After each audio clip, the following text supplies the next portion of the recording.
No, Joel, I told you, stop taking them pills because you're being all emotional right now. You're sitting here crying off camera, little midlife crisis action going on. We don't need Estrogen all You will high. not besmirch me. You will not. that. I rebuke you. Get behind me. Hey, Breeze Nation, what's good? It's your boy Pat the Designer back at it again. Appreciate y'all for tuning in and showing love to another episode of the Windy City Breeze Sports Talk Day. Ladies and gentlemen, we got the squad in the building. Yeah. Hey, we not all in the building because some things got switched around on a Monday night. We'll all be in there Tuesday, though, so pop through on. Well, Joe won't be in there. He's a little emotional right now. But we'll all be in there Tuesday, though, so pop through on this, man. But on today's episode, we got a lot to get into because even though the Jets say there's some cap on there, Haason Reddick says he wants out. So we got to talk about that. Also, got to go more in depth with the crew on Caleb Williams' phenomenal start to the weekend. I also got to look at Austin Booker. He's looking like a dog out there as well. I told y'all about Austin Booker, bro. Stop playing with me. And, of course, evaluating this coaching staff. All that more in today's episode of the Windy City Breeze Sports Talk Daily. Hit that like button, subscribe to the page, leave a 5-star review. Y'all know what to do. And Joel spelled Haason wrong. Oh, it's spell checked it. I had 2 A's in there. I was doing it so fast.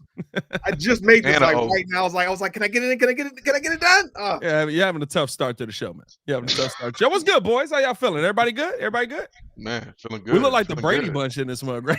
Hey, man, shout here out we go to you. again. Here we go. Shout out to you for the work that you did over the weekend, man. Putting on for the city, putting on for the Breeze Nation, dog. Always a pleasure to see you go to work, bro. Keep doing it, bro. Keep grinding. Hey, for sure. A lot of fun, man. Glad to have the show back. Glad to have a post-game show back. Yes, glad sir. to have a live call back. Now, somebody sent us some god dang money. Joel's got cabinets. Let's jump into the show. We're actually going to start off with the Caleb Williams talk, right? Never can go wrong with a show starting off talking about Caleb Williams because you guys got to hear my thoughts this morning on the Morning Breeze. But I want to hear you guys' thoughts as well, taking a look at what you saw from Caleb Williams on Saturday. Meaty's already dancing down there. We already know what's going on, how he felt about it. I mean, there's somebody said it earlier. It was like, is anybody else feeling giddy? Like there's some tingly. No, it's Logan. Logan said, who's still tingly? Oh, Still that tingly? would be me. That would be me. Boys, starting this thing off, how did you guys feel about Caleb Williams over the weekend? Did you feel like he was he lived up to what the conversation was? Shoot, did he live up to it? Did he live up to it? Come on, baby. You know what it is. Not Dove sending the let me in. Hey, for those who didn't get a chance to see Pat's live call, I mean, the expression on his face is exactly how I felt when I saw it. That pass to Cole Kmet, stop playing with your boy. Stop playing with your boy. Nasty off platform. Hey, listen, the little pump fake before it. That's professional stuff. The dot to DJ Moore. Guess what? Many young QBs would have taken the short gain and tried to let the receiver make the play for the extra yardage. He got that thing all the way down there, tight in a tight window. Then he looked good. But you know what? The one thing I really do appreciate is the simple fact that Shane had this team ready to go. Like I think Caleb was going to look good regardless, but as a whole org, as a team, we looked good. And it is in stark contrast to what we had last season. We didn't look prepared. We weren't ready. This was a totally different, a breath of fresh air. So I'm happy about Caleb. I'm excited for what he can do. I've always felt like he could, but I'm even more excited about the fact that our organization is finally moving in lockstep with the potential we have at the QB. Yeah, I was going to say that the biggest thing with Caleb, what I said on Friday was this game was set up for him to get some tape. We needed him to get real-time speed reps to understand what he could get wrong or get right. And so he mechanically looked good as a quarterback. He looked his mechanics were good. Like he stepped into his throws. That 3rd and 12, for example, like how many times have we seen 3rd and 12 and we go 3rd and 6, a 6-yard completion? Yeah, going underneath, and they know what to do. What I saw, what he did very well. I was watching. A shout out to JT. I was watching the quarterback, JT O'Sullivan. So that throw, for example, showed you an example where he was able to see the defense where the cornerback was they were bracketing. I want to say it was well, they were doubling Keenan, and DJ Moore came across, so he was able to do that one little nuance to see that the cornerback was able to play off to give Moore just enough time. And what I saw like when he was throwing that he's leading his receivers. The ball is good placement. His only real bad throw technically was when he missed Rome in the end zone, but the throw that the pick, the almost pick was his worst. He forced throw. the one to Rome. Yeah. Okay, fine. That ended up being a penalty. But my point is just that when he was throwing, especially to the drop that DJ had, and even the one with Cole Kmet, but even the other ones he threw to Cole and as well. Hey as Joe, hold up, just because we about to cross yeah, a couple of thresholds. Over 100 in the chat. Yeah. So the thing is, what Kid was saying, media over there. The thing that what Kid was saying is that we didn't have anybody playing the preseason as we're getting ready. So what I wanted to see again was Shane Waldron going to scheme. First of all, this is preseason. We're only going to get a couple looks, but it didn't look bad. All those bootlegs he ran looked really good. When the line was good, you could see how he had time to throw the ball. And when you can tell when the line gave up, where he was having, especially like that one run he got, that was a good move where he was able to extend the play, slid properly. So I'm excited that he appears to be a competent quarterback. Yeah. As a Caleb fan, he was ready to talk. As a Caleb fan enthusiast, newly acquired. I would say, I'll be honest with you, I was more impressed than I thought of. Hey. I didn't even know we still had that in there. Cut me off. I couldn't complete my sentence. Phenomenal work. Listen, again, my bad. See, my bad. Whatever, man. Listen, all I'm saying is this: I never thought that we'll have a quarterback like this, and I'm saying a lot because I was a Justin Fields fan enthusiast, but it was some things I've seen that I didn't see until I saw, I think you said JT Sullivan, quarterback school. This is one play he did where he came out the bootleg. He came around and he extended the ball out like this as he was ready to throw the ball. And it's the way how you keep the ball away. And it's something that I don't think anybody has really taught because I don't know if I've ever seen a quarterback do that before. It's an instinct that he has to be able to do that, to keep the ball away. But also, when they slowed down the footage, you could see Caleb look over both shoulders.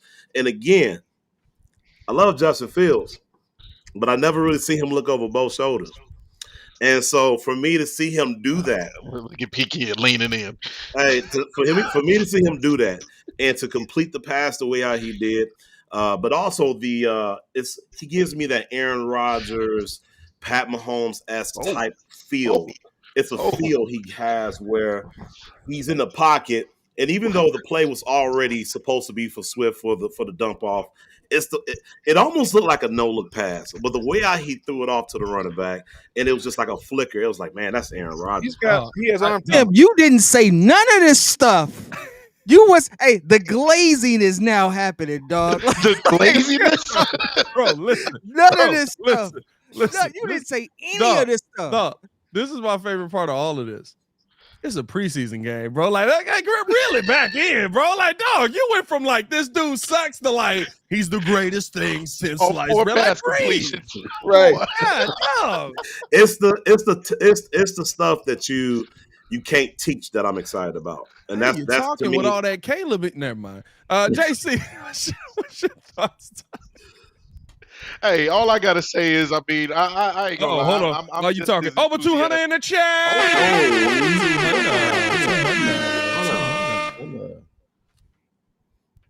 Yeah. Okay. All right. Now that has happened, let's get back to the glaziness. Because honestly, I feel the same way. I'm not even gonna lie. Mr. Meaty was having a day on Saturday. When I saw those 4 pass completions, I was like, we got our guy. I mean, if you just, it's the eye test. Honestly, we're getting a little hyped over, a few pass completions. Let's be balanced, but at the same time, let's still see it for what it is. We haven't seen this from the last 2 quarterbacks, right?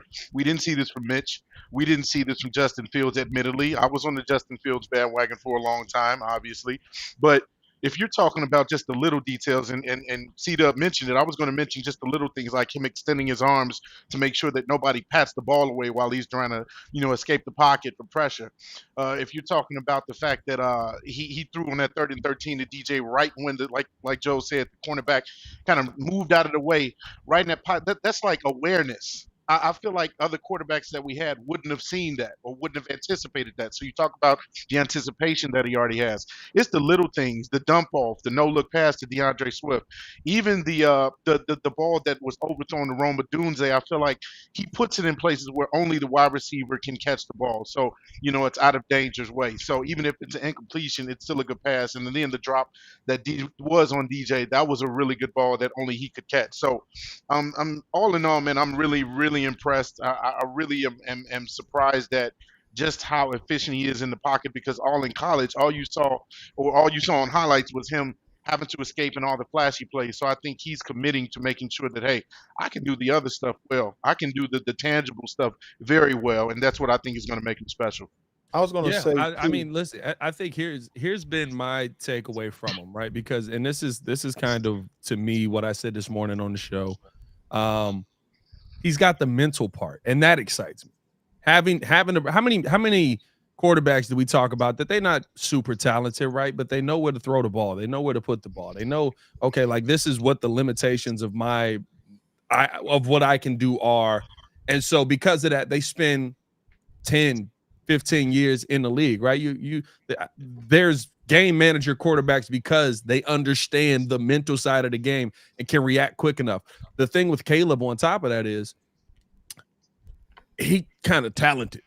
I was going to say, like not only like early on, you're getting the mental side, but you're also talented enough to fire the ball in there into double coverage, knowing DJ's going to break out of this. You're also talented enough to put just enough touch over the top. Even that pass where he missed Rome on that, right? Like, to me, that's him and Rome not being on the same page. They both read the same thing, but they thought that they were supposed to do different things. Rome was like, no, I'm going to sit underneath. Caleb was like, no, you got to go over top on that. That's time on task. That's just working with each other. So that is something that does get me excited when I look at what this could be, because you're telling me the touch on that pass was dang near perfect. I thought he may have overthrew it a little bit, but Rome is 6'4", so like maybe you can't really overthrow it a little bit. 6'5", I don't know what he is. I'm tall, but you know what I mean. Like when you have a player like that who communication issues in his first preseason game are one of the issues you talk about.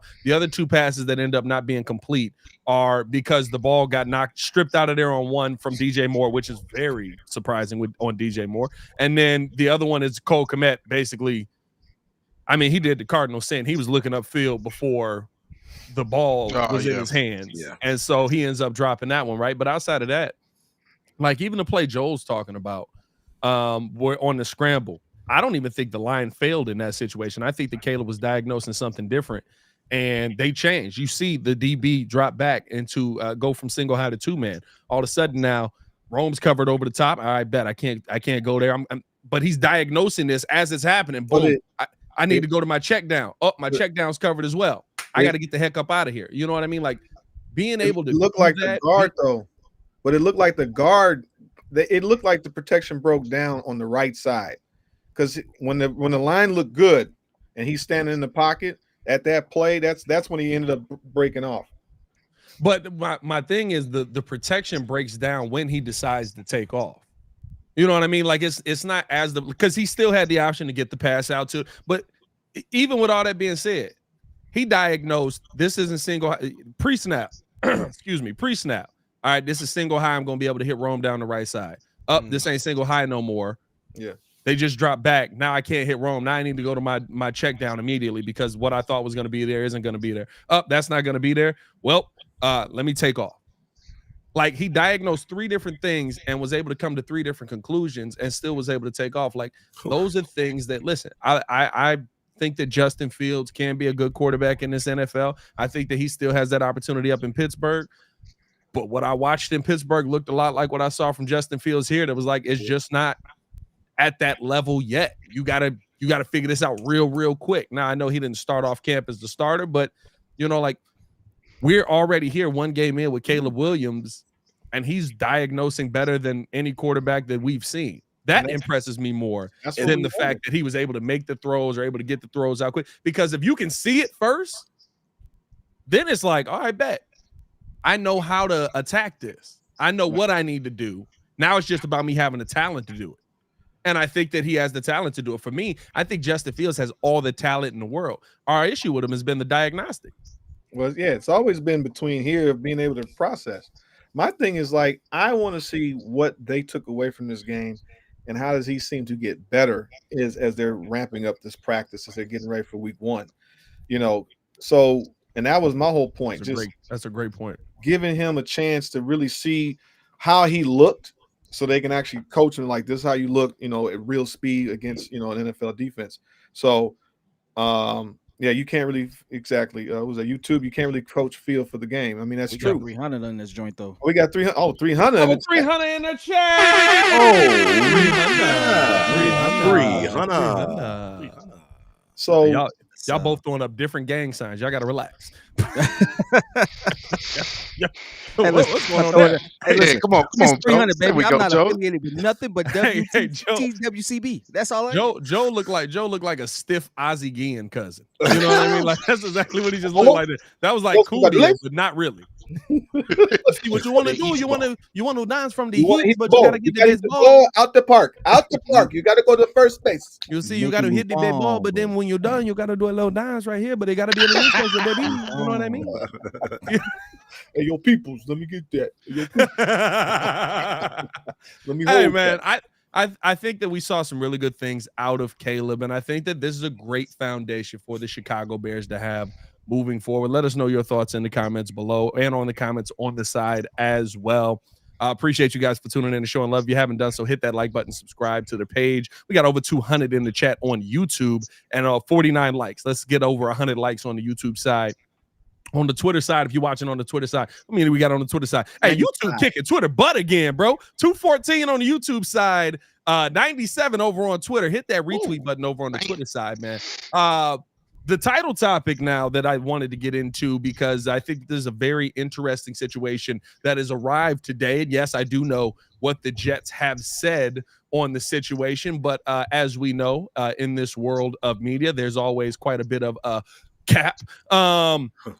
But we will make mention of what the Jets said here. Haason Reddick and you spelled it wrong again. Haason Reddick has informed the Jets that if they are not willing to pay him, that he would like a trade. Now, the Jets have informed Haason Reddick back, basically saying we have informed Haason Reddick that we will not trade him, that he is expected to be here with his teammates, and that he will continue to be fined per the CBA if he does not report. Since trade discussions back in March, we have been clear, direct, and consistent with our position. Our focus will remain on guys that we have here as we prepare for the regular season. That is a statement from GM Joe Douglas. Now, here is my response to that. Cap. Yeah, I mean, listen, if he don't show up after a while, y'all gonna move on from him because you didn't invest a ton in him. And I think that's why, to me, this is a name that the Bears should be heavily looking at, especially with, and I don't know if you guys remember or not, but the cap space that the Chicago Bears opened up by redoing DJ Moore's contract, basically turning his 2024 money, most of it, into a signing bonus. So now you're in a position where you have $21 million to play with. Haason Reddick, the contract that he is on right now is $15 million. So if you can go give him a raise, which you have the ability to do, you're now looking at a situation where maybe you make a trade early on in the season and it does lock things up a little bit cap-wise for this season. but you've still got money that's coming off of the books next year to still pay guys with. You're starting to get the core of your team, and I'm not going to lie to you. When you send me a 20, if you can get it out of them, but a 29-year-old who has been a right outside linebacker, left outside linebacker, but has always pretty much played with his hand in the dirt, and his last 4 seasons are this: 12 and a half sacks, 11 sacks, 16 sacks, 11 sacks. Yeah, we could work something out. And I think that it wouldn't cost you nearly as much. They traded a 2026 conditional 3rd-round pick to get Haason Reddick in the building. I think that you could offer up a 2025 3rd and maybe a 2026 4th or a 2026 5th even. I think that you could low budget these guys because they're not in it for a ton of capital. They clearly don't want to give him the money that he is looking for because we're at training camp already. And he's like, I thought I was getting paid. Why'd you trade for me if I'm not getting paid? They're in a lose-lose situation looking for an option to find a way to win. It seems like the chat has an overwhelmingly negative opinion of him. And so that's interesting to see. Honestly, you know my thoughts. I've always felt like any moves we made need to be on the offensive end. Great name, great thing. I know we needed an edge. I know we were looking at that, but who you bringing in offensively? That's a great question. I mean, realistically, you have to make the team better. If this is the best name available for one of the positions we need, I can see you making a move forward. Especially, I mean, you just said it. Skip them picks. Skip the picks if I'm going to get somebody, with the 11 sacks. What is he at? 11 sacks last season with the Eagles? Last season was 11 sacks. Yeah, 11 sacks. Oh, yeah. No, let me skip them picks. What are we getting these picks for? Skip these picks. I need that 11 sacks right here. But, there's a lot I don't know about him from a locker room perspective. For me to sit there and say this is going to be a great cultural fit, which, I mean, we saw what happened with Chase Claypool. Maybe he could produce, maybe he couldn't. But and shout out to Baki, by the way. Shout out to Baki. 20 months is a breeze. Hey, let's go, man. And here's the real question: have you ever seen a player request a trade from 2 teams in the same off season? No, we haven't. But you know what? We all seen a player go into a situation of, and I think this is always the thing. Shout out to Baki for supporting at that level. If you guys want to join the Breeze Super Fans, I think you just have to hit the join button down below, and you can jump right in. Here's my thing with Haason Reddick, and everybody's saying he's a locker room cancer, right? I love this conversation because we never think of things from the player's perspective. Haason Reddick was in Philly. He was a 16-sack guy. And then they literally were like, we're going to change everything mid-season. He was still an 11-sack guy through one of the worst seasons where he was probably being very vocal. And now he comes to the New York Jets, who, while he is coming off of I believe his contract the last year was a $3 million deal. How much was he getting? I had to double check the contract here. It wasn't a bag, boys. He signed a 3-year, $48. He signed a 3-year, $45 million contract. His base the last 2 years, he's getting 14 million. He was getting 14. He was going to be getting 14 million. He was going to be getting 14 million this year. And you traded for me in the last year of my contract, and you don't think that I want more? Yeah. After you see what I put up, let's be real. The last season of a contract on a 16 and on a 27 sack guy over the last 2 seasons, he's a problem. Does not go for you're going to pay me $15 million for this season. I'm just going to be happy. I'm taking the 15 this year, but you definitely got to secure my future because every year past that has been voided now. Yep. Because he lost. So basically, with that trade, the out is basically he lost $31 million in guarantees. Yep. Or in non-guaranteed money. Well, they voided out. He would have gotten $14 million next year for 2025. Yep.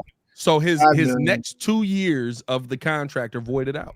Yeah, 3 years. It's $5 million and $3 million. This year would have counted as one of the years. No, they got 2025, 2026, and 2027. 14, 5, and 3. So you think I'm not going to work out a deal? So I don't know if I would call that a locker room cancer. I would call that somebody who's trying to get their money. Yeah, I agree. I mean, it makes sense to me, right? I mean, think about it. You get hurt in the NFL. And if you look at the last 4 years, this guy's averaged 10 sacks a season. And so you think about it, if you look at the stats of these 3 players, TJ Watt, Myles Garrett, Trey Hendrickson, the only players in the league that's had more sacks than him in the last 4 years. And yet, if you look at their contracts, TJ is getting 4 years, 112. Myles Garrett, 5 years, 125. And you think about these numbers, and even Trey Hendrickson, where he's getting 4 years, 60 million. So, I mean, the guy wants to get paid at least market value. I mean, at I'd be least. real mad. I'd be real mad. Gonna lie to you, bro. I'd be pissed off. bro, I swear. You got to understand how mad I would really be, bro. Yeah. He lost $31 million. Yeah. Bro, pay me my money. $31 million, Give me my money. boys. Give me my money. Hey, 400 in the Hey, chat, by the way. Mad if I lose $30 on something useless. By the way, over 400 in the chat. Hey, listen. The we amount of getting money you the just lost out on. 400. Hold on. Joe's going like mime. I don't know. Oh, okay. Hey, I see you. Joe too legit to quit. We are living. Too legit. That's what it looked like. Hey, listen, the amount of money Buddy just lost, I'd be a locker room cancer too. Pay me my money. I mean, at least market value. Mark, pay me my money. So no, listen. I don't know about everybody else in the chat. Trey Say it again. Hendrickson is getting 15, right? He's getting 4 for 60, so he's getting 20 So million. 15. No, that's. No, I'm he's sorry. getting I'm sorry. You're right. 4 for That's 15. 16. 14 Yeah. is base salary. Hey, I was mad at when the my very job- least. He's already at that point. Yeah, of course I'm expecting more, and I'm gonna be, somebody to say, hey, you did you see the numbers? Do you see the stats, including the tackles as well, to add to that? And a lot of people are saying the fit matters. When it comes to this, I don't think the fit matters because at a certain point you got to look at the talent level of the player that you're trying to acquire. I feel like he's somebody that can fit into different schemes if given a chance. That's what I'm looking at. Now, Haason Reddick is special enough to overcome the scheme, in my opinion. Hey, I was mad when my job owed me $10,000. I want my Yeah, I money. was. Bro. Come on now. What we doing? King Booker World said with Jordan No. Logan. Come on All now. right. I don't know, man. Now, what makes this interesting, right? And let us know your thoughts on the Haason Reddick situation. Do you feel like that will be somebody that you would like to see out there? What makes this interesting is, and I like Raging Point right here. He said you're still not putting a 238 dude at defensive end. I do agree with that. I do agree that fit does matter, but the guy who we're looking to try and make, and who is making a heck of a case for starting defensive end through the first 2 games is my boy. You gotta I don't have the church sounds over here. Oh. You gotta talk about what Austin Booker has done over his time in this preseason. I'm not saying that he's automatically the starter right now, but I think that there's a case for it. I think that there's a real situation that you can sit there and talk about Austin Booker and how he's played 2.5 sacks in that Buffalo game, continuing. And I've said this with every opportunity to go out there and show out. Now, Austin Booker is 6'5", 240 pounds. And here's what I'll say about Haason Reddick, and here's what I'll say about Austin Booker. When you know how to get to the quarterback, it don't matter. Don't matter. Mm-hmm. When you know how to get to the quarterback, it does not matter. And what I mean by that is in limited situations, Austin Booker is a 5th-round pick. Every opportunity in his football career that he has been given, he has found his way to get big stack numbers. He has found his way to get to the quarterback. If you bring in a guy like Haason Reddick, who to me is a guy, what is he, 6? What is Haason Reddick? 6? Wait, I was going to add to that. I was going to say he's 6'1", 240. May I also interest you in a Dwight Freeney, who also played in this? Man, I also interest you. Yeah, 6'1", 268-ish. It can be done. Now, 268 very different than 240, Joe. Yeah, but if Austin Booker has the potential to be really good. It's the height. It can be done. No, it's not. No, because your boy Yannick is 6'1", 240 something. He's the same it's not, size. Joe. Hey, Joe, listen.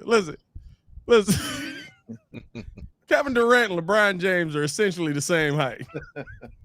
That's two very different freight trains coming at you down the bay. You know what I mean? No, it's not the height. It's the weight, bro. You can't try to make that. Hey, listen. No, I'm just saying, but I'm going to stand up for raging on this one. Nah, that was wild. No, my point is that, yes, we all want the prototypical 6'5", 6'7" defensive end. If you have a motor, whether you're 6'1" or whatever, I mean, who's your boy, the defensive tackle that just retired? From the Rams. Aaron Donald. Aaron Donald's an undersized kind of guy, but if he's got the strength and the power and the motor to go, then he's got the motor to go. Joe is absolutely right about that. This dude is sitting there getting 11, 12, 16. I mean, for 4 years, he's double-digit sacks. So if we can get him, what will be nice is it's a luxury. We have Booker for basically 5 years on rookie contract money. Or 4. Or you say 3? Austin Booker is a 5th-round pick. You don't get 5th year. All right, so you're getting 3 years out of him. So even if you sign Reddick for a couple of years, tie it. So if Booker is that guy, if he becomes that guy, great. But it's a luxury to have. No, I would say this. Like I'm not passing up on the idea of Sweat. I'm sorry. More compact, same weight. You take the more compact guy for hard hitting and speed. I mean, realistically, at 6'1", 240, like that's a different hit than 6'6", 240. Like it's a different dynamic. That's essentially like you said, Pat. That's the Kevin Durant. That's the Kevin Durant and LeBron James. Same height, same weight, but Kevin Durant's clearly taller than LeBron. Now, here's the thing. While Haason Reddick is a outside linebacker, he plays on the line. Yeah. He plays on the line. Let's not pretend like his sacks don't come from him being on the line. He plays on the line. He gets to the quarterback. He is fast. I understand where Raging is coming from. That I'm not worried about. I was more so wilding at Joe because that was a wild thing to say. 6'1", 268. Same as 6'1", 238. No, that's 30 pounds, dog. Like, I don't know if you know this, but hey, lifting 30-pound weights is a lot easier than lifting 60-pound weights. But no, I think here's the thing about this too with Reddick, though. It answers a question. The Bears aren't in a bad financial situation. And it's because you have a guy like Austin Booker that you're not as worried about this as well. Austin Booker, to me, is somebody who can make a name for himself in this defense that has a massive rotation as well. Right. And you're seeing him go out there with some of those same traits, some of those. And I think what it does is you can say, okay, we'll give you the 3 years that Philly voided on you. Or you're right. We'll work some kind of contract out where you're getting your money, but you're not here for 5 years. Austin Booker is younger. Austin Booker has more opportunity to be that guy moving forward. If Austin Booker continues to show that, you add that in. And on this at the same time, you're spending minimal money on your offensive line right now. Maybe you re-sign Tevin, maybe you don't, but your best guy is Darnell Wright right now, and he's an absolute dog out there. So you continue to draft on the offensive line. You continue to attack on the offensive line. Like, I think that the scenario that is painted with having both of these guys on the defense is not a bad scenario. And the fact that you found a gem like Austin Booker makes it even more intriguing in my mind. Now, to me, I would rather have the answer than bet on development. But I do think that development is happening on this team, and I think that Austin Booker is going to be a dog. I'm gonna be honest with you. This is the reason why I feel like having this conversation is amazing, and it's to me, in my opinion, this is kind of a luxury conversation more so than a need. When you're looking at Austin Booker go up against a Pro Bowl left tackle in Deion Dawkins, and he puts up 2.5 sacks, 5 tackles, and three or 2 quarterback hits. Well, like all 2.5 sacks wasn't against the Pro Bowl left tackle there. But when I'll put it like this: the images that he got one. I think they credited him for one against Dawkins. But it was a couple of times where his move, he didn't get to the quarterback, but the pass rush moves that he put on Deion Dawkins clearly pushed him back. And if that quarterback was still in that pocket and he held on to that ball maybe a second or two later, you're talking about him getting extra sacks. Like I just love the ability and the skill set that he has already against first string, talented offensive linemen. And that's the whole thing with me is like, if we're going to bring somebody in, like even a Matthew Judon potentially, or as some in the chat have said, or we're talking about Haason Reddick possibly in a trade, then you know, to me that's a luxury at this point because development I feel like is moving fast on this team. Can we just do this real quick, guys? Like what we're seeing are flashes of brilliance. Let's string these games together Oracle, you stupid. before we sit there and like the point is that Booker's making a case. Let's see him stack more games. It is preseason. Let's see That's how true. he goes. And the thing is, it would be nice if he becomes a true gem for us. There's a trajectory that we're hope that he's on. Just like Caleb, we're excited to see the flashes of brilliance, and hopefully he's able to put that talent. Like we're seeing talent now as both of them start to grow together. Like this could be the answer for defensive end that we don't have to make a move because I mean trading picks, you can't say if those picks are worth everything. It's just you can give away a 5th round pick maybe, but like you can get a start in the 4th round. And Booker was technically rated as a 4th round draft pick. We were all shocked that because when they took Torrey Taylor. Taylor, Hey, get his name right now. Get his name right. when they took Legatron, Torrey Hunter. What a name for dog. What's that? The center fielder for the Twins? Yeah, that's from the Twins. Like, what a name for on that one. You know what I meant. Hey, we drafted a guy we won't be using because Caleb is that guy. That's what that. But the point is that they got a 4th round grade on this guy, and it feels good if he ends up. It's kind of like how Jalen Johnson had dropped to the 2nd round. He was a 1st round grade guy. He had a shoulder thing coming out. I think it was Oregon. So like for Jalen to become that guy, Utah. hopefully with Booker we get a guy that is still a great. I mean, 1st round grade is different from a 4th round grade, but he's on the trajectory. So let's sit with anticipation of him and watch him develop before we crown him as the next. But there's an answer out there. You're hoping for a question to come through, which I like. No, I get that point. But there's an actual answer available now, whether he's available or not, right? You got to do some willing and dealing to get a guy in here like Haason Reddick. But like to me, like I y'all know I'm the Austin Booker guy. I was the guy in the mock draft that was like, let's take him in the 3rd. This like guy these guys. You know what I mean? Like Yeah. I was the Austin Booker guy. I was like, he played less than 500 snaps. He's got 8.5 sacks. No, what's up with that? PFF got him 8.5. Everybody else got him 8. Like I don't know what that half sack going. But Austin Booker also has had 3.5 sacks in the preseason, but they didn't credit him for one where he literally fell on the quarterback in the Hall of Fame game. Like, I don't know how he didn't get credited with that, but like to me, not to say that Haason Reddick is not. You don't have to give something up, but I'm fine giving things up for an answer. No matter what, a draft pick is a question. Guess what? We still asking the question on Velus Jones. He's a 3rd round pick. Mm-hmm.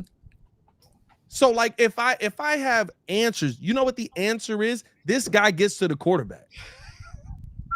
This guy finds his way home, no matter what. You can sit there, and I see Raging in the comments talk about he can't set the edge. He's not going to be good in rundowns, blah, blah, blah, blah. All of that. I hear you. 16 sacks. Yep. Sacks. Production. 16 sacks. Teams aren't just going to sit there and go, well, we're just going to run the football no matter what, because then the Bears can sell out and commit to the run. Like if that's the plan they want to go with, let's do it. You know what I mean? Like so it's one of those things for me where it's like when there's a legitimate answer available, and it's not to say that Austin Booker can't be an answer as well, but since when, as Bears fans, have we ever said that's enough defensive ends? Here's my thing. What are we doing right now? Also, Austin Booker is 23, 22. How old is Austin? I'm gonna look it up. I know he's young, 21. 21. So by the time you get Austin Booker, Man. probably with a little more weight on him, he can add 20 pounds. He doesn't have to come in and be your immediate answer in his rookie year. You can have a couple of years of Haason Reddick. We already know, right? Like there's no guarantees on this. If you get to year 3 of a contract and Haason Reddick is that level of guy, but you want to go with the young dog, you can trade him. Yeah. So like I don't think that you're in a bad spot if you go out there and you add more talent to this defensive line. A defensive line that, let's be real, it's Montez Sweat and y'all. So I was going to say this though, like what I was mentioning before, like all last week, what we're looking for is that it's just great to have some more rotational players. Because let's just say, we know we have at least a double-digit sack guy, Montez, on the other side, right? But to have DeMarcus Walker give us maybe 6 sacks or something like that, and now you could put Booker in, who might give you 5 or 6 sacks, and if he's anything over that, is a bonus. And then you got what's Mr. Tingley, Dominique Dom Robinson? Rob. That's Dom Rob for you. You know his last name. Now I do, because you know his last name. bullied me I to was remember saying, who his don't name get is. me But tingling. I think, Joe, here's the thing. You're penciling in DeMarcus Walker for 6 sacks. Yeah. You didn't even see if DeMarcus Walker was playing on Sunday. No, No, not you. I'm literally saying, like, he didn't have an impact Sunday. Well, no, I'm saying Austin Booker had an impact yes. versus the ones. So my thing is, like, we're sitting there saying it could happen. There's development. This is what might happen. With Haason Reddick, this is what's gonna happen. Just like with Montez Sweat, this is what's gonna happen.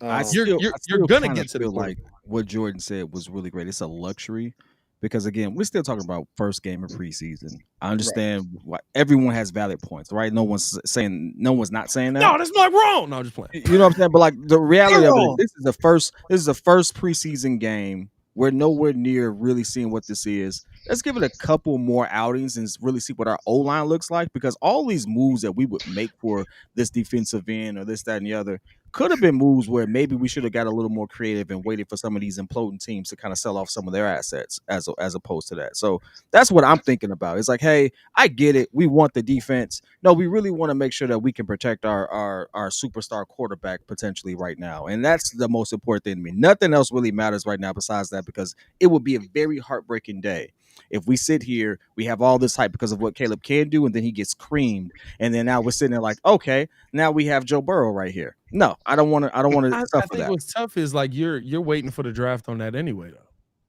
Like, offensively, going out and getting somebody to protect Caleb is done now. The one guy that was out there that was the massive name is Coleman Shelton. Guess what? And listen, I told y'all, I'm stunned by what the heck we saw from that offensive line or Saturday. I was not expecting that. I was watching an O-line in practice. I said this morning. I said, bro, it's like when your mom tell you go find something, and you like, I'm not going back down until I find it, because I don't feel like hearing her mouth.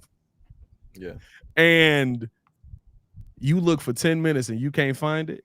So then you go back down and you like, it's not up there. And then she goes up there and she immediately comes back and she's like, it was right there where I said it was. That's literally how I felt watching that offensive line, because I've been here all week just like, they look horrible. Oh my God, these guys suck. We need help. And then they're going to come out and block that well. That was disrespectful how they did me. But I think, too, you have a quarterback that can kind of offset a little bit of that. I mean, Caleb was actually making some progressions and some reads, like 1 to 2, and he's getting the ball out. If you're holding the ball out longer, it's really hard for that line. An average line should be able to hold up, but an average line can't handle over so many seconds. And also, for the record, they had Austin Booker was actually projected to be a late second-round pick, by the way. So feels good. Oh, there you go. But yeah, the line. That's the thing. They our whole thing was, the enigma was, if we didn't address the offensive line, and then What'd you call me? ENIGMA.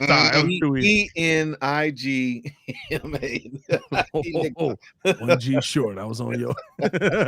No, but I think that for the most part, when you're trading between getting this quarterback that can make your line better. It's what we talked about with the Dan Marino situation, right? Dan Marino's like, he must have the best offensive line in the world. No, he got the ball out super fast, so that it made the line look really good. And we might have that situation of a nice balance. Are you trying to say that because you finally feel confident in our quarterback, and you can actually say, hey, because he actually plays the position as he should, that we shouldn't be concerned about our O-line? Is that what you're articulating right here? I'm saying that it takes the pressure. We still need to address our line. But what I said was also that Shane Waldron, how does he scheme for this type of team, what he has? So if the quarterback is able to get the ball off, if he's doing those great little shovel passes, they're doing little wheel routes, they're doing some slants, some outs, something where you're not just sitting back there like a sitting duck. Yeah. And because Caleb Williams appears to have the ability to, have a good pocket presence and feel when he's under like pressure, it makes it better that he's not going to give up a sack if he can. He's going to throw the ball away. I mean, I felt better about like the play calling, and we can jump into that too. Like, first off, training camp has really gone a better direction than I thought it was going. But and shout out to Flus for that. Shout out to the coaches that he has in the building. How Shane Waldron called plays in that game, I thought was phenomenal. I thought it was masterful. I thought that it really set up the Bears offensively well moving forward. I thought that like they were. When you saw the utilization of the naked boots, when you saw the utilization of how they were running boss, when you saw the utilization of how they were getting everybody involved in the game and there were consistently options open. Yes, it helps when you have wide receiver options like Keenan Allen, like DJ Moore, but it's not a reliance on like, hey, you guys got to go out there and be the best guys that we've ever seen in our lives. It's more of a, hey, we need to scheme things right. And then if Keenan Allen and DJ Moore are in this, we're going to kill you. Yeah. You know what I mean? So like to me, that's where when I look at the Bears offense right now, I'm excited about it. Why when I look at the Bears offense after Sunday, why I feel a little bit more confident about it, because it was not only just Caleb Williams' navigation of it, but I mean, listen, our biggest knock on what Luke Getsy did with Justin Fields was like, yeah, okay, maybe Justin Fields has some deficiencies, but coach that. Coach it so that you can utilize his talents to your advantage. Put something in place that's not just sitting there throwing screen passes that the defense knows is coming, so that you can utilize his mobility, his ability to get out to the edge, his ability to hit the deep shot, and his ability to use his legs. Like, and to also, me, I think that's one thing that was lackluster. And and listen, Shane Waldron's not calling his full complement of offense, but I thought that he had the team prepared. I thought that he had a counter for everything. Now, granted, that was the on schedule stuff. That's what or I should say the scripted stuff. That's what he's always been good at, right? And Luke Getsy's scripted stuff was solid. Matt Nagy's scripted stuff was solid. The problem is when you have to go off the script, but it felt like Caleb knew where he needed to go. It felt like there were a ton of options for him, even while still being on the script, and that he could navigate his way through that really well. I think you got a really good combination here, and it does help that the quarterback looks like he understands how to diagnose defenses already. Yeah. That's but that's really hard to do for like that. It's a special position. I mean, there's only 32 jobs in the NFL that to do that, and probably like 15 of them, maybe 12 of them are actually capable to do that. That's really hard to do. So to finally get one, that's how hard it is. We got 500 in the chat, by the way. Oh, 500 in the chat. 500. Oh, breakdance. There we go. What was that? What was that move again, JC? What was that? He's doing all. They got the Shaq going on right now. Oh yeah, the All-Star game. That was actually solid. The Jabberwocky. Well, while you're on the big screen, JC, what were your thoughts on Shane Waldron? So part of the reason why I agree with you, and you know, it's interesting you talked about Shane's the unique play calls. I feel like he has so much more in his bag that he isn't going to show. You know, we're talking about the second week, or really the first week of a lot of teams' preseason, our second week in the preseason. But another thing that you compare from this year to last year is just the talent level. That's a factor when you're talking about going from one really good receiver in DJ Moore, who's underrated, to having Keenan Allen, Rome Odunze, Cole Kmet, Gerald Everett. I don't believe was out there the other day. Was he? Gerald Everett was out there? Was Gerald Everett? Gerald Everett was out there. Yeah, Gerald Everett was out there. Okay. So I mean, and I didn't even realize if he got the ball. Like, there's so many options, and that are more efficient or are better at their roles and their responsibilities compared to the guys that we had. So when you're talking about in Luke Getsy's offense, we talked about all those dreaded screen plays where people were out of position, or they didn't know how to block, or you know, it was just done wrong, or Justin Fields threw it behind the receiver to get the play started in the backfield. Like, there's just certain things that are just completely different because the talent level is on another level. You know what I'm saying? Like, it's heightened, and that's why we can expect better play. We can expect better execution from this offense. Yeah. What you saying, Hayes? What's going on, Hayes? I just hope we're ready, prepared for week one. Like, I'm ready. I hope we're ready, prepared to play football, and it looks good that we have some talent. Yeah, Yeah, Hayes, I'm over here thinking like, man, I could go to war with this dude, but I don't feel like doing that. Like, Hey, You talking please about don't. me? Hey, he listen, talking about me Y'all leave too. that guy He alone. said when I listen, walk in the listen, lids that all listen, the hats jump listen, the door or listen, something I like mean, that. hey, listen, nobody. I'm gonna That tell you comment this could have right got now. buried, but now you brought it up to the fore. See, that's Hey, on you now. He said hey, the hats Joe, You come gotta hey, let. Joe, alive. He said I'm the gonna tell hats you come this right alive and now. run out. Hey, Joe, I'm gonna tell you this right now. Just like you tell your friends to leave me alone, y'all leave Hayes alone. Leave me Hayes alone. not joke regular. Hey, Hey, Hayes joke like me. Yeah, We gonna he go for the cold. worst joke that we can think of, and then we gonna once you on the ground, we gonna hit you with light jabs to make sure you stay there. That's all right. I got Hayes I've one of these I've days, made man. Joel's friends leave his house. I didn't know. I didn't know it was a problem. He said, yeah, Martin Luther King. What did you say? He said that, man, hey, bro, I told that man he had a Martin Luther King mustache. I said, you got that civil rights free at last mustache, bro. We hey, turned around, he was gone. the funny Bro, I thing hit that was, man in Outta the here. soul. Hey, which the means funny you know thing he been was, you subconscious ain't about that lied. mustache for years. He just Hey. he just never had nobody talk about You ain't lied. He did have that mustache. I ain't gonna- it. Hey, listen, I couldn't even defend that one. Inside, my soul was dying because that joke. I was That like, boy had that. man, I had bro. a dream mustache, boy. Ooh wee. But no, I think that the Bears are in a really good spot right now. And here's the thing: it is preseason. It is the first week of preseason. I know that most fan bases are looking at this and going, "Oh my God, like what the heck? How are you so hype about this right now?" It's because there's a floor to build off of that seems higher than what the ceiling of the first game was last season. Yeah. Like Yeah. that's really like I looked at It's a that great game and I was statement. like, this team looks better. This team could have beat week 1 Bears last year. That's a great statement.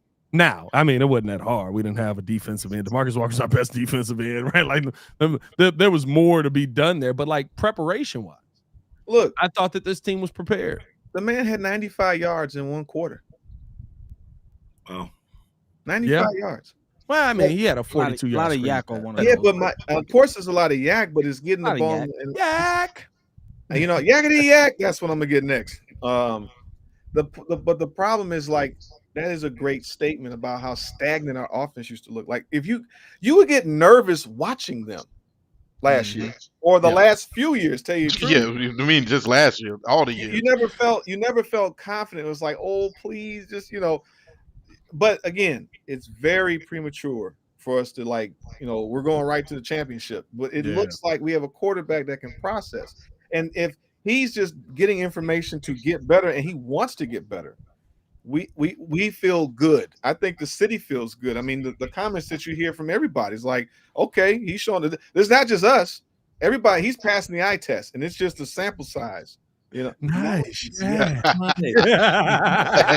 Yeah. That never gets old. Yeah. You know what? That's what we should get. Nice. That's great. Yeah. Nice. Yeah. Let's get Ringo on that. Oh man, appreciate y'all tuning in and showing love, man. Let us know your thoughts on everything we've talked about on this mug. Muck in the building. There you go, Joe. Oh, Your boy's in. yeah, Oh, there we the go. Chillers, maybe that's one of the coldest names. I don't know about that, but all right. Man. Let's finish out the show here. We got the best and worst Get of a the little weekend. tingly. Best and worst of the weekend, where we can talk about the things that we saw this weekend that were good, the things we saw this weekend that were bad, and hopefully no one's dead because Joe will bring it up. No. Let's jump into the best and worst of the weekend. Ricky, Boys, what was your best this I weekend? got something for you, man. I think it's easy to say that breakdancing should not be in the Olympics. Should that's your not be. worst, That's your Riley. worst. So you're going with your worst, not No, your I'm sorry. best. That's You my didn't listen. worst. That's my worst. You didn't listen. It was so bad. I had to go worst first. I'm sorry. Because You didn't like Raycon I don't know what I was watching. from I don't know Australia? what I was watching. Bro, she did the sprinkler. She did the bunny. She did the kangaroo thing. Who's this? I don't think none of us was on there either. I don't think I. No, there No, was a no guy. representation. There was a dude. No, There was no a dude from America, representation. and he won. I think he looked pretty good. Hey, Yeah. when she did that thing on the ground, when she held her chin,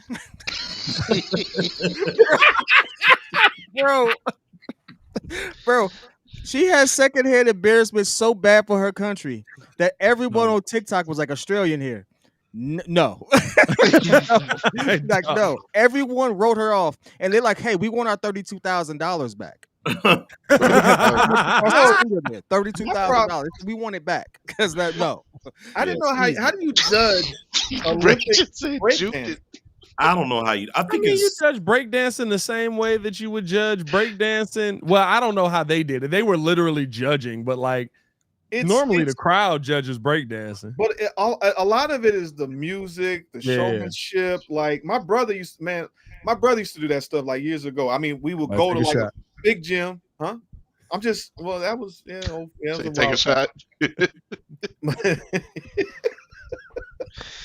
No, but my point is like it's so much of like the energy, what have you. Like to me, it's like it's one thing in gymnastics. You do like a double whatever and pommel horse this, and there's certain moves that you do. You're trying to do these certain moves, but they're saying it's a routine that you do, and it's like, how do you know?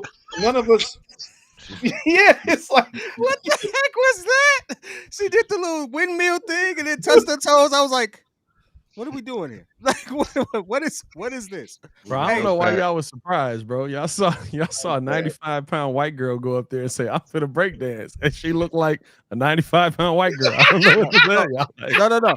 I don't want to steal Calvin's because it's his worst, but apparently it's everyone's worst. It's not my worst. But it's not my worst. I got a different worst. He has a PhD in breakdancing. That girl from was it from the Czech? She was cold. There was some talented. There was some cold talented people. That girl from Australia she was the worst. She was the focal point. Yeah. Everybody else was amazing. Yeah. Man, let's just bring Crumpin back. Let's do that. Let's just bring Crumpin back and just get the Crumpin versus clowning again. That was juking. We should get juking. Yeah, man. That's a skill. Hey, juking in the Olympics is nuts, though. You relax. That would be wild. You calm down. That'd be wild. Another sport that Jamaica and Africa gonna clean slate on. Anyway, my worst of the weekend a little bit different. My worst of the weekend goes to listen, I be hoping the best for people, right? I be like, because I was the lame dude in school. So I knew, right, like, okay, I'm going to be lame. It is what it is. I done gotten a little cooler as I've grown up. But, I mean, I'm still kind of lame. It is what it is. Yeah, you're lame. Bro, Noah Lyles a cornball, bro. Yeah. Noah Lyles a cornball, bro. My worst of the weekend is this man. I don't even know. Like, bro, this man got a 48-hour COVID recovery, bro. How you got COVID for the 200-meter and then you in the club dancing 2 hours later? Like, bro, nah, bro. Like, and then they said he turned down the whole. I know he said he didn't turn it down for that reason, but he turned down the whole Anthony Edwards invite to the party, which I'm fine with you turning down a party.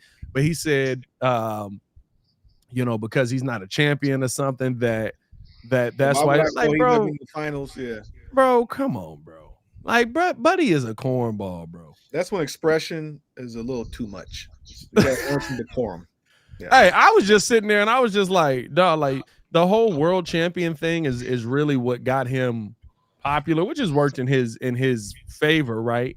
But at the end of the day, dog, like you knew America was gonna go win the Olympics. Like, I don't know if y'all was, but I was never in concern that America was not going to win the Olympics. I was never sitting there watching Serbia like, oh, they got it. I literally was like, the United States is not playing defense. Yeah. The second they started playing defense in the fourth quarter, they started playing the perimeter more. They started attacking on the perimeter. All of a sudden, Serbia got nervous and they started missing. Like, I don't know. But yeah, Noah Lyles to me is my worst of the weekend. Anybody else got a different one? Stop talking. I got a different worst. It was unfortunate, but Jordan Childs, the gymnast that got the bronze medal, I believe Simone got first or the Brazilian chick got first in the floor, but Jordan Childs got her bronze medal stripped from her because initially I guess the scoring was for the fourth place. I can't remember what country she was from, but they like appealed it and said that the reason why she got it stripped is because the appeal was like seconds late, and so they took it back from her and gave it to the fourth place winner, and so now there's like this uproar now that Jordan Childs to get her bronze medal back. So it was unfortunate, and it's kind of like Jordan Childs is taking some time away from social media, talking about, I got to get my mental health back, but that was just an unfortunate series of events. Yeah, that definitely sucks. Who got a best? Anybody got a best? Anybody have a best? I got a best. I got to get this worst off real quick. What's your worst, kid? What's your worst? Very rarely do we talk about people's mamas, but somebody's mama got to get this smoke today. So Uh-oh. apparently Jason Tatum's mom was on social media doing her thing, rooting for her baby. I get it. Root for your child. I respect it. Your child was trash. Okay. Hey, Jason Tatum did not play well in this Olympic series at all. I want people to go back and look. He didn't fit what was happening on the court. He didn't look good. He shot abysmal. He wasn't really great, and his effectiveness was very low. And people wondered why they had KD in. It's Kevin Durant. You know why he's in. You actually saw him cook. You actually got to see that. So I'm not going to sit here and say Jason Tatum is not a good player or not a good. Can't play at all, but there was a reason why he wasn't playing or utilized a lot in the Olympics, and it was kind of clear. And so, yeah, I wanted to give that smoke because, yeah. And then I'm not a Boston fan, so pushing back anytime on I that. can clown on Boston, I want to. I'm Gee. pushing back on that. I'm at Kerr here because I think, listen, you know, like when you get an inconsistent playing time, and we can't act like, right, Jason Tatum has won a gold being a dog already. Right, that happened 4 years ago. He was 21. He's a better player now than he was at 21. Like I'm pushing back on that a little bit because to me, you know what inconsistent play can do to a player. He was doing like, you're playing this game, you're not playing this game. Hallie basically just didn't get to play. Like he was just like, I'm just here Hey, so I don't He get was along fined. for the ride, baby. Enjoy was this along group for the project. ride. Get your A, go home. But that was a like let's be real. We've all talked about it. Steve Kerr is not a good Olympic coach. He literally is leaning on like, hey, I know y'all don't have better players than us. But you know what the funny thing is? I push back on that too because it's not just Steve Kerr. It's Ty Lue there. It's all like they had a coaching team there, so it's not just him. And they all not good. Give me Coach K's staff, or give me who was the dream team coach? Chuck Daly Daly. staff. Any Nah, day. They all not good, bro. The If you coaching staff we put out there is literally the top 3 to 4 coaches within in the NBA. I'm sorry, I can't say that. yeah, and guess what? They all sat there and co-signed a lineup of like, just throw them dudes out there. Hey, look It at is that. kind of They're easy for the better. Olympics. Like, at the end of the day, listen, at the end of the day, they're going to be better. No matter what. You can literally put any, guess what? If they started the entire time, Jason Tatum, Tyrese Halliburton, Julius Randle, that was the previous Olympics, Joel Embiid, Anthony Edwards, like they're gonna win. So who should have played? Who should he have played over? Because No, he was I'm less not, than 38% from the field, or he was 38% from the field. But my point is not that he played well. My point is that I understand why he struggled, because you know when you're getting those inconsistent minutes and then it's like, hey, go out there and just figure it out. Yeah. Those players usually don't have the same level of game. You're usually not able to just turn it on. And we already got questions on Jason Tatum as one of those dudes that can just turn it on anyway. But I'm not blaming Jason Tatum fully for like his poor play because of how spotty the minutes was. So I get why his mom was mad. At the end of the day, he still got a gold medal. But I'm also like at Steve Kerr head because, like, here's the thing. With Coach K, I could see the coaching. I could see how he was coaching the Redeem team, how he was working certain lineups, putting certain things together. And, okay, I see how you attacking these mugs. With Chuck Daly, I could see the coaching. We heard about all the stuff that he did coaching-wise to get these mugs fired up because they was too cocky. With Steve Kerr, he like, hey, it's 5 of y'all out there, right? Oh, is it 4? Oh, somebody get up off the bench. Go out there. Like, I don't know. That's that good. Yeah, I mean. What's y'all best, man? Before Hey we man, my best real quick. I'm gonna get it out the way, man. We already know this guy is the greatest shooter of all time, but I mean to see it over and over again on display, especially on the biggest stage in the Olympics, the way Steph Curry just continued to 3 after 3, and then the last one over Batum and whoever else was double teaming him was just insane. I mean, go to bed, go to sleep, night, nuit is what he had on the shirt. Let's go. Nuit, however you say it. Night. Noit. Yeah. There you go. All right. Amazing. Anybody else got a best? Mine is going to be for Devin Booker, if I'm going to be honest with you. Devin Booker was one of those players that didn't get talked about a lot.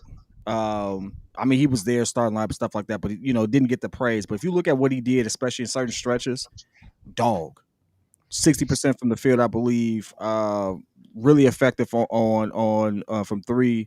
also really, really good running the floor. Like did all the stuff, and there was a tweet that came out that said, if only people would be willing to, just go to the corner and stuff like that. He said, "I'll do it." He actually did that, and not only did he do it, when the time came for him to score, he got buckets. So it's like he did everything you needed from him in those situations. And so I just want to shout that out because I think that's overlooked because of Steph, because of KD, and because of LeBron. But without his contributions, they don't win a lot of those games. So I ain't gonna lie to you, man. My best is and it's odd to give a best to somebody who you're gonna have to face twice a year. I'm giving my best to JJ McCarthy for shutting some people up. Give my best to JJ McCarthy. As hype as we are on Caleb Williams, JJ McCarthy in his first time against NFL defense, where people were like, "This guy's horrible. Oh, please, God, make it stop." 99 passing yards, 2 touchdowns with a 158.3 perfect passer rating. There you go. I don't know if JJ McCarthy is going to be an absolute dog out here. I don't know if he's a future Kirk Cousins. Yeah, I mean, where basically it's like, good job, you losing in the playoffs. But I will say this. He looked pretty good. I just love when people sit there and rag on somebody the whole time, and then they like, well, let me show you something. Like it's something about that I'm like, all right, man, that's pretty fire. So I give credit to JJ McCarthy. That was my best of the weekend. Another worst of the weekend. How'd you feel about Daniel? I mean, he threw a deep pass and he ran one. He looked like. I mean, he did exactly what you thought he was gonna do, right? Like he was like this whole Lamar Jackson-esque thing, like. Yeah, exactly what I wanted to do. A deep pass and I'm gonna run one in. One of my worst also. This is a quick words. I don't even want to break this down in depth. Tyrese wilding out with this national anthem. Did y'all see this national anthem that Tyrese went out? Tyrese tried to do the Marvin Gaye for the Rams game. Oh no. Oh, exactly how you think it went. And he grew the beard out to do it just like Marvin. Tried to look like Marvin. Tried to sound like Marvin. And you know what he didn't do? Stop. He didn't accomplish being Marvin. See that? What was your best? Did we get your best? Yeah, man. We didn't. My best is the women's national team. I think they have they got the record for the most U.S. gold out of any other team in all sports. So shout out to the ladies.